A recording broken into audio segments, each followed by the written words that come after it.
name be lifted higher. Lift him up, exalt his holy name. Oh, lift him up, his name be lifted high. My name is Chidi Onugua. I reside in Milwaukee, Wisconsin. I'm married with 4 children. 14th of January of this year is a day that I will never forget. It's a day that the devil almost took everything I have, including my joy. But God intervened. It's a day that my life was turned upside down.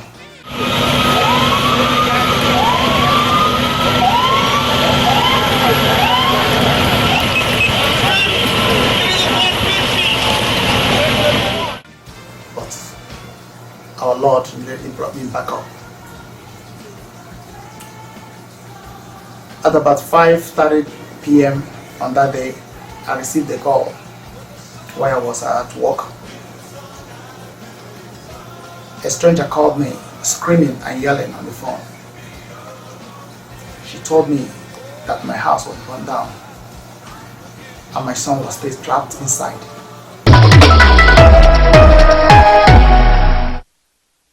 A young child is rescued from a burning home by firefighters. Right now, emergency crews are still at the scene at 77th and Villard. 12 News' Terry Sater is live there tonight. Terry, what's the latest? Craig, firefighters tell us a child was burned here tonight, and as we zoom in, you'll be able to see from the damage, it was a desperate scene when those first units arrived. I thought it was a joke, but it wasn't.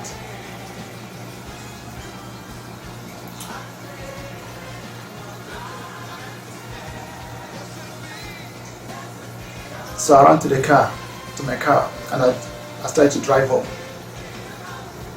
I was praying in the car that God should save the life of my family. I remember I was speeding, not even minding the traffic, the lights, and the policeman stopped me on the way. I remember me coming out, raising my hands up, and begging him to let me go, that my son was trapped in the fire. God so kind, he let me go. When I got to the house, there was so many fire trucks, so many police cars, and so many people around. The caller told police there was a child trapped in the basement. And we did in fact find him within minutes, actually on the first floor. When we pulled that child out, he was not breathing, he had suffered some burns. He was resuscitated on scene and transported out to Children's Hospital. And we're back live, and we don't know the child's condition right now. We're hoping to get an update on that later. I stopped about a block before my house, and I had to run to the house. I was running as fast as I could. And when I got to the house, I received the shock of my life. I could see the inside of the house. Everything was burned down. I was screaming, looking for my wife and my family, the rest of my family. It was at that time that somebody now took me to where they were. I saw my wife crying, devastated. My twins, 3-month-old twins, and my 3-year-old child, my daughter. They were all crying.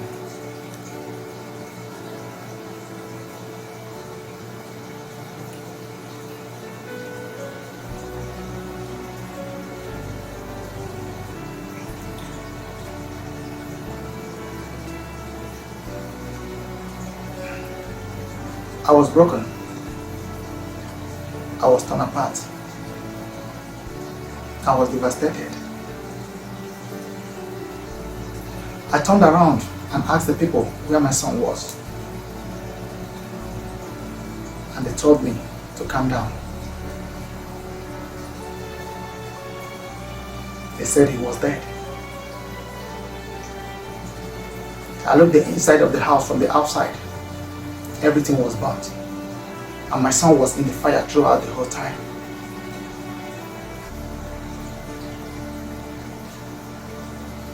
I could not believe it. And as I was standing there in confusion, I remembered what happened in the book of Matthew 8 verse 23. Jesus was in the boat with his disciples. When Jesus went to sleep, the devil struck. The Bible said a mighty wind and a heavy storm hit the boat. The storm was so heavy that the boat started to float. The disciples, they were terrified. They were running up and down. They thought they were going to die. They forgot that Jesus was in the boat with them. So it was only when they remembered that Jesus was in the boat with them that they went to wake him up. And when Jesus woke up, he called the men of little faith, and immediately he calmed the storm and the wind. So right here, I thought of it, that same Jesus in that boat wasn't there with me. The situation could be too much for me, but he that is in there with me is greater than the situation. So I had to put my faith to work. I ran to the ambulance to pray for my son, believing that he was still alive. I refused to believe that he was dead. When I got to the ambulance, unfortunately, there were so many police people in front of the ambulance. They had been instructed not to let me see my son. I cried and I begged them to let me see my son, but they wouldn't. So I begged them to let me see my son. I begged them to let me go to the side of the ambulance to pray for my son. After much persuasion, they finally led me to the side of the ambulance.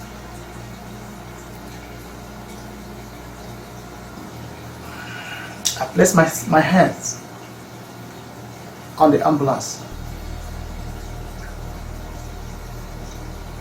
and I reminded Jesus that he walked on water. He raised the dead. He did a lot of miracles. And he said in the book of John 14 verse 12 that if we believe, we will do greater things than he did. And in the name of Jesus, I started to scream the name of my son, commanding him to come back from wherever he was in the name of Jesus. After praying, I thanked the Lord, believing that he had done it for me. As soon as I turned back to go see the rest of my family, one of the policemen came right behind me. He said, "Hey, I got good news for you. They said to tell you that your son is blinking now."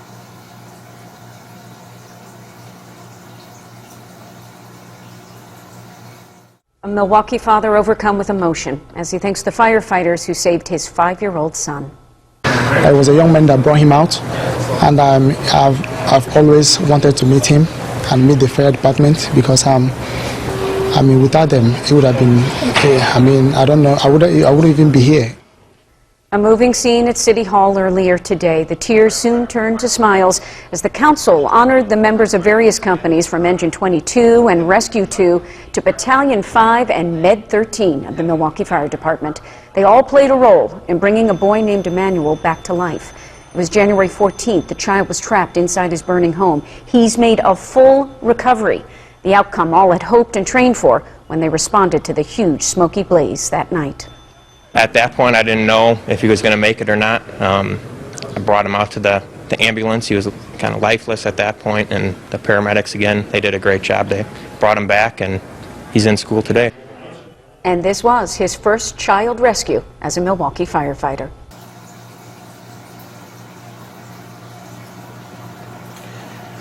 What an awesome God. A God that makes a way when there seems to be no way. A God of impossible situations. I call him the Lion of the tribe of Judah.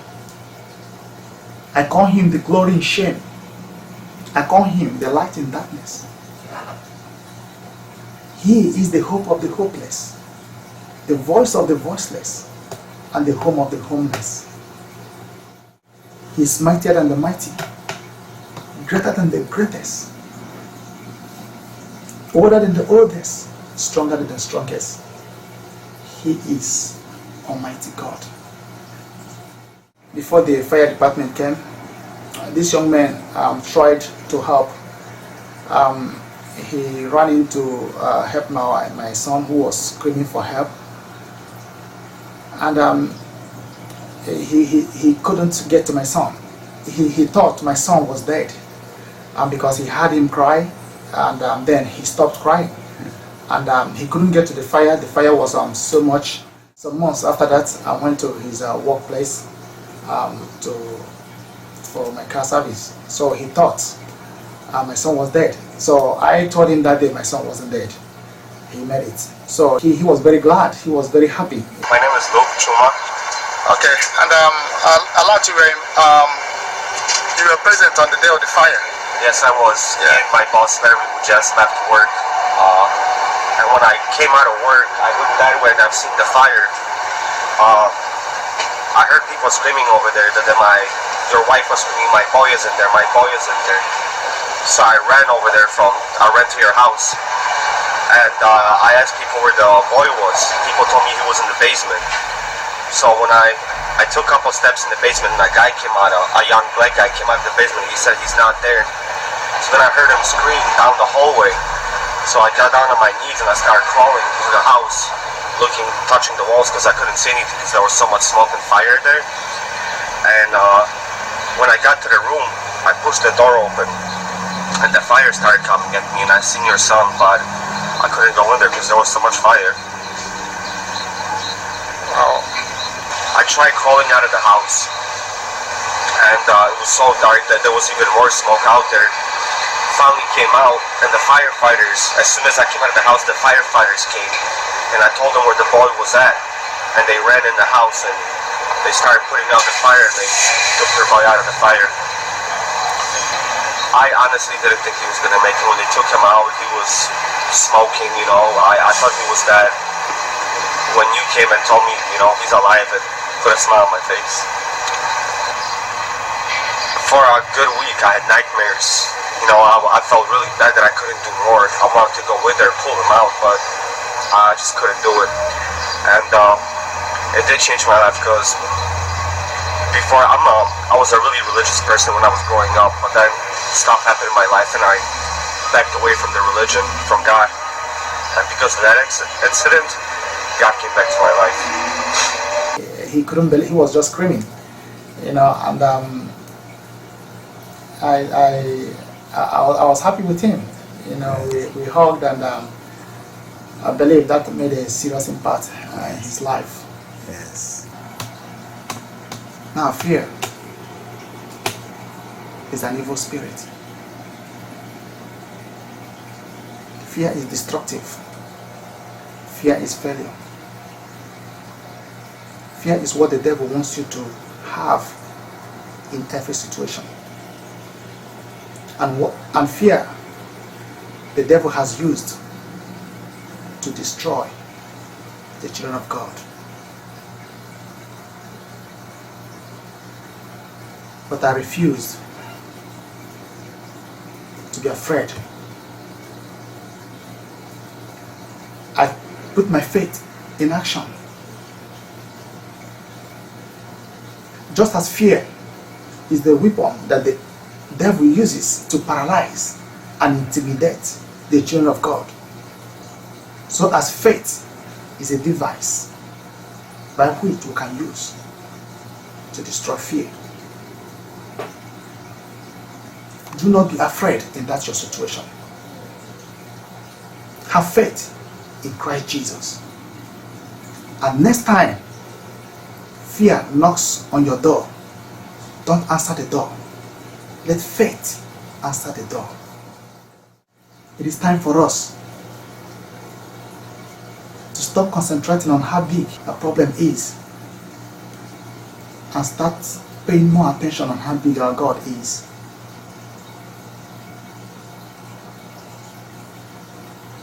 I have tested and I have seen the mercy of God.